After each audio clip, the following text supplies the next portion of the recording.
4th class. I am Madhvi from Happy Cambridge School, your Hindi teacher. बच्चों, आज हम पढ़ने जा रहे हैं वचन के बारे में. वचन क्या होते हैं सबसे पहले ये जानना ज़रूरी है.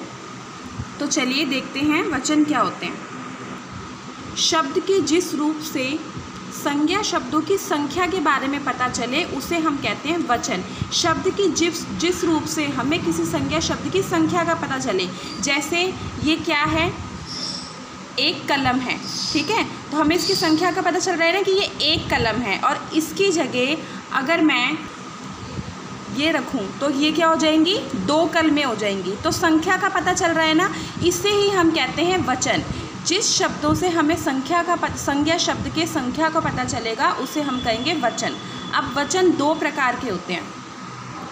पहला होता है एक वचन, जिसमें एक वस्तु का ज्ञान होता है, जिससे हमें पता चलता है कि कोई भी जो चीज़ है या वस्तु है वो एक है, तो वो क्या होगा, हमारा एक वचन. और जिससे बहुत सारी वस्तुओं का पता चलेगा, बहुत सारी संख्याओं का पता चलेगा, वो हमारी क्या होगी, बहुवचन. बहु मीन्स क्या होता है, बहुत सारे, तो उसे हम क्या कहेंगे, बहुवचन. नाम से ही पता चल जाएगा. एक वचन मीन्स एक वस्तु और बहुवचन मीन्स बहुत सारी वस्तु. लाइक ये देखो, पेन है, एक पेन है तो ये क्या हो गया, एक वचन. और अगर ये एक की जगह दो पेन होंगे तो ये क्या होगा, बहुवचन होगा. अगर दो की जगह तीन भी होंगे तो भी बहुवचन ही होगा. दो से ज़्यादा होंगे तो बहुवचन, और एक होगा तो एक वचन.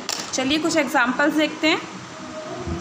ये देखिए इस पिक्चर में लड़का खेल रहा है. कितने लड़के हैं, एक लड़का है, तो ये क्या हो जाएगा, हमारा एक वचन. और यहीं पर ये अपने फ्रेंड को भी अपने साथ में ले आए तो वो क्या हो जाएगा, वो बहुवचन हो जाएगा, क्योंकि वो एक से ज़्यादा हैं. ये देखो, लड़के खेल रहे हैं, एक से ज़्यादा हो गया तो क्या हो गया, बहुवचन. तो हमने वचन चेंज कर दिया, लड़का का लड़के. तितली उड़ रही है, हमने तितली लिखा क्योंकि एक तितली है. और अगर इसकी जगह बहुत सारी तितलियाँ होती हैं, दो तितली होती, तो हम क्या लिखते, तितलियाँ उड़ रही हैं. चूहा भाग रहा है, एक चूहा है तो हमने क्या लिख दिया, चूहा भाग रहा है. ये क्या हो गया, हमारा एक वचन. और एक की जगह ये यहाँ पे इस पिक्चर में देखिए चार चूहे हैं, तो हमने क्या लिखा, चूहे भाग रहे हैं. ये क्या हो गया, हमारा बहुवचन. ठीक है, एक वचन जिसमें एक वस्तु का पता चलेगा, और बहुवचन जिसमें दो या दो से ज़्यादा वस्तुओं का पता चले. एक वचन कौन कौन से हो सकते हैं, लड़का, किताब, माला, कुर्सी आदि. ठीक है, और वहीं पर अगर हम बहुवचन देखें तो लड़का का लड़के, एक लड़का था तो लड़का लिख दिया, एक से ज़्यादा हुए तो लड़के. किताब, किताबें, माला, मालाएं, कुर्सी, कुर्सियाँ. ठीक है, तो आपको अब अच्छे से पता चल गया होगा कि एक वचन क्या होते हैं और बहुवचन क्या होते हैं. एक वचन जिसमें एक वस्तु का पता चले, और बहुवचन जिसमें दो या दो से ज़्यादा वस्तुओं का पता चले. अब देखिए, चलिए हम इसकी प्रैक्टिस करते हैं. बच्चा, बच्चे, लड़का, लड़के, बूढ़ा, बूढ़े, घोड़ा, घोड़े, दरवाज़ा, दरवाजे. एक दरवाज़ा था तो दरवाज़ा हुआ, और एक से ज़्यादा हुए तो दरवाजे. ये हमारे एक वचन है, और ये क्या है, हमारे बहुवचन हैं.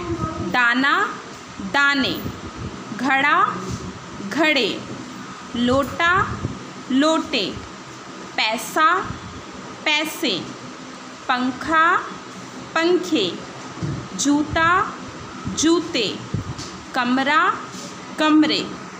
अब देखो, एक गुड़िया थी तो गुड़िया, और बहुत सारी हुई तो गुड़ियाँ. यहाँ पे देखो, ये आप गुड़ियाएँ नहीं लिखोगे, यहाँ पे सिर्फ या के ऊपर चंद्रबिंदी आएगी बहुवचन दिखाने के लिए. ठीक है, कुछ वर्ड्स ऐसे होते हैं जिनके ऊपर हम चंद्रबिंदी लगाकर बहुवचन लिखते हैं, जैसे कि गुड़िया एक वचन है, और अगर हम इसके ऊपर चंद्रबिंदी लगा देंगे तो क्या हो जाएगा, गुड़ियाँ बहुवचन हो जाएगा. बुढ़िया, बुढ़िया का बहुवचन करेंगे तो बुढ़ियाँ, चंद्रबिंदी आ जाएगा, मीन्स बहुवचन है, एक से ज़्यादा हैं. चूहिया, चूहिया का बहुवचन करेंगे तो चूहियाँ, चंद्रबिंदी आ जाएगा, मतलब ये क्या है, हमारा बहुवचन है. तो ये 15 तक जो है बेटा, इसको आपको अपनी कॉपी में नोट डाउन करना है और इसको लर्न करना है अच्छे से. ठीक है, आज के लिए इतना ही. आप इसकी रिवीजन कर लीजिएगा घर पे.